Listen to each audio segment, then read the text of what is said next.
میرے عزیزو، آپ یہ مت سمجھنا کہ مردوں کو کچھ پتہ نہیں چلتا، یہاں تک کہ حدیث میں آتا ہے کہ جب انسان کو دفن کر کے لوگ واپس لوٹتے ہیں تو وہ ان کے چلنے کی جوتیوں کی آواز تک سنتا ہے۔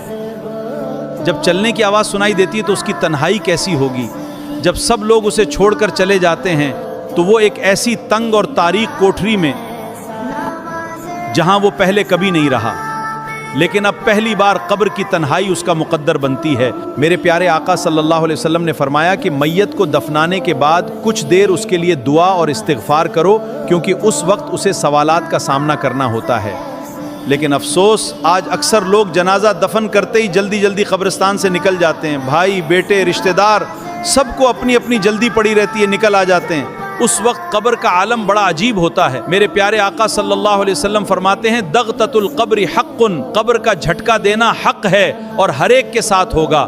یہاں تک کہ صحابی رسول سعد بن معاذ رضی اللہ عنہ کے بارے میں بھی فرمایا کہ انہیں بھی قبر نے دبایا تھا۔ قبر سب کو دبائے گی، لیکن کچھ لوگوں کو ایسی دبائے گی کہ ان کی ہڈیاں اور پسلیاں ایک دوسرے میں سما جائیں گی، اور کچھ بندوں کو رحمت اور نرمی کے ساتھ دبائے گی۔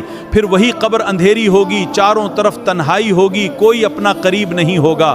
کچھ خوش نصیب لوگوں کی قبر میں ایسا ہوگا کہ اچانک ایک نورانی چہرے والا نوجوان سرہانے آ کر بیٹھ جائے گا۔ مردہ حیران ہو کر کہے گا تم کون ہو؟ سب تو مجھے چھوڑ کر چلے گئے۔ کہے گا گھبراؤ مت، میں تمہارا ساتھی ہوں۔